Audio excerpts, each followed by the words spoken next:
So, you can see me. Aren't you full of surprises, young Master Haskell? You may talk. A Banisher ghost. Amazing.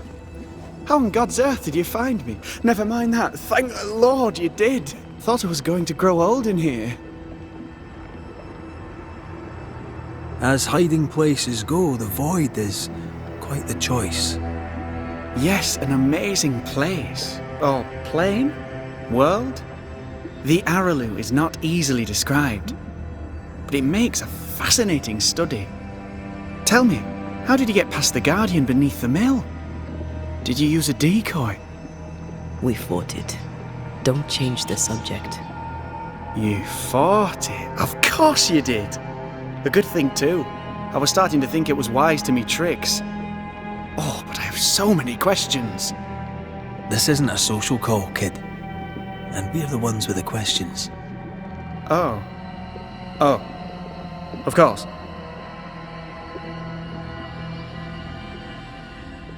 We must talk of Caleb Watson. Why in the hell would you give him a resurrection ritual? Ruth's death hit poor Caleb hard. He was alone, and so I would often stop by his workshop. We talked. He took a keen interest in my studies and was a good listener.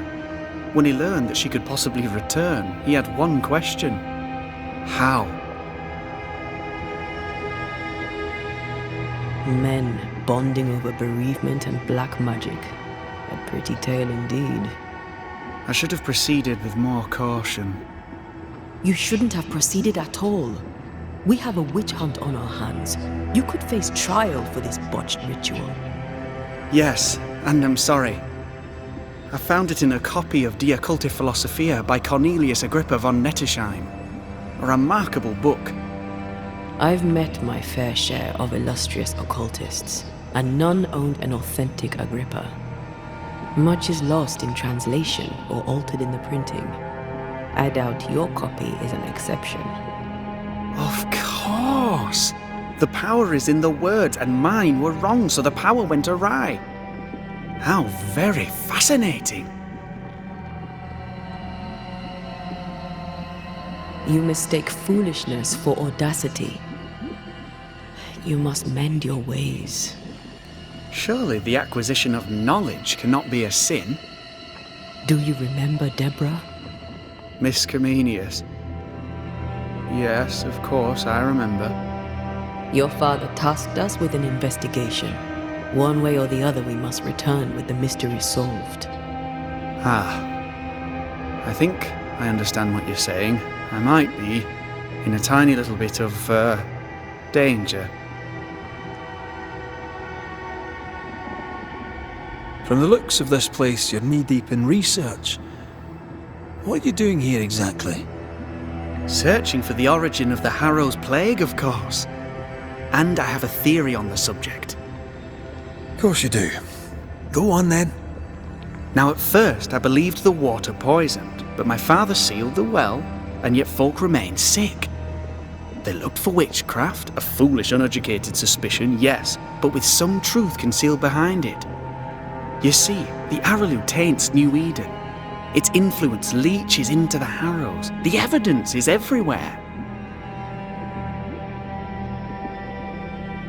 By the Araloo, do you mean the Void? Neither name does it justice. This place is beyond words. The Araloo, Mr. McCraith, is made of the very fabric of our primordial myths. Isn't it amazing? How can you be sure the Void has tainted the region? In New Eden, the threshold between our plane and this is thin. Even I, a novice, may reach the frontier and then go beyond. I also believe it happened before. Some years ago, New Eden was hit by another epidemic. Was it the same illness? I believe that first epidemic was caused by the porosity of the frontier between New Eden and the Araloo. Although, where theirs was an affliction of burning flesh, ours is a corruption of mind and spirit. and I believe I have found its source. There is a substance, a strange ooze. You may have noticed it. This, I believe, is the true source of the Harrow's poison. It carries a particular stink, on the scent of which I experience first confusion, then a loss of control over my limbs. What do you expect to find at the source of the ooze? To find a cure. The ooze seeps into our world, sickening us. I may be able to stop it. Unfortunately, I cannot reach the source. The Araloo is a formidable place. Tricky. A maze constantly evolving, changing, reshaping itself. The isthmus, for example. I found an oozing crack in the ground. The terrain then remade itself, and I can get to it no longer. Perhaps we might be able to find a way through and take a look at that source. Would you? That would be splendid. Would you mind taking notes? You see ghosts. You stroll the void as if it were your garden. You possess and share forbidden rituals. Who are you really? I'm Lammy Haskell, and I am a man of many sciences. I am in fact a true pursuer. That raises more questions than it answers. What are the pillars of the universe? Which principles underpin existence? As occultists, do we change the world or scratch upon its surface? Each discipline I embrace peels back a new layer of reality. I'm yet at the beginning and see where I already stand. Amazing, no?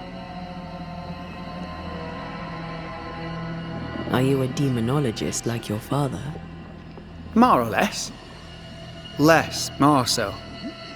My father sees occultism through the eyeglass of his faith, but I know better. So, more so? If you don't share your father's faith, what do you believe?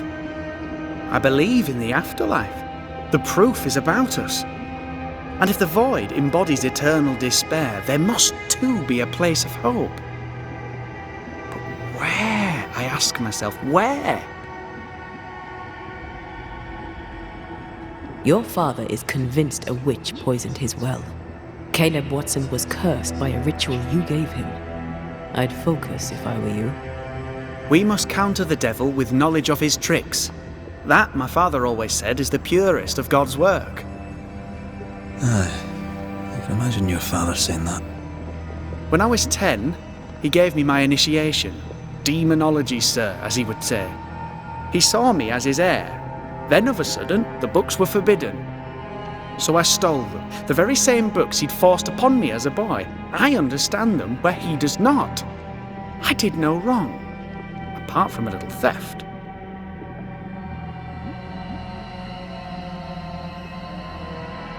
You've studied demonology.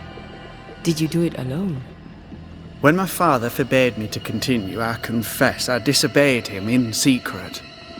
Those big books were very boring until they were forbidden. Suddenly I could not get enough of their secret knowledge. Funny, eh? More recently, a good friend of my father showed me that I had only been scratching at the surface. Who was your father's friend? An itinerant Frenchman who often visited New Eden in recent years. He called himself a true pursuer. As a thinker, he was prolific and profound. My father was so proud to be included in his discourse. For him, knowledge is the ladder to greatness, and greatness is the prize. To me, knowledge is itself the prize. Let's go take a closer look at that ooze then.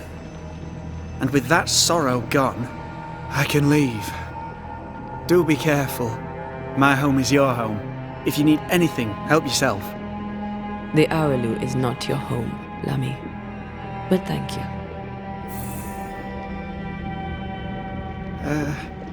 Pardon my morbid enthusiasm, Mistress Duarte, but could I ask you a few questions? What do you wish to know? Do you still need to eat? Do you feel hunger? Sorry, it's just You're the first ghost I've met, in person, as it were. I don't eat. Not in the way you do. I feel hunger. Again, not in the way you do. Fascinating. And can you touch things, smell them? Are colours the same as you remember them? My senses are different. It's difficult to describe how. I can see, sometimes touch. I cannot smell. Red tells me this is a blessing. How do you manifest in this plane? Do you feel bound, or are you here by choice? It feels as if I were clinging to a rope, high above the abyss. Even if I wished to let go, I could not bring myself to do it. I see. What about your Banisher skills? Can you use them? Do the accoutrements of your craft still work? As a ghost, do they not harm you? The marks on my hands and the rings on my fingers aren't actually there. They have no more effect on me than a memory. Can you talk to any ghost you wish? No. I sense traces of their presence. To talk to them, I must still do the work. And yet here I am, talking to you. How marvellous. The dead are rarely as articulate, nor are they accommodating. In fact, they're often quite rude. We should probably get going. Some other time, then. But we've merely scratched at the surface of the great mysteries. I mean, look around us.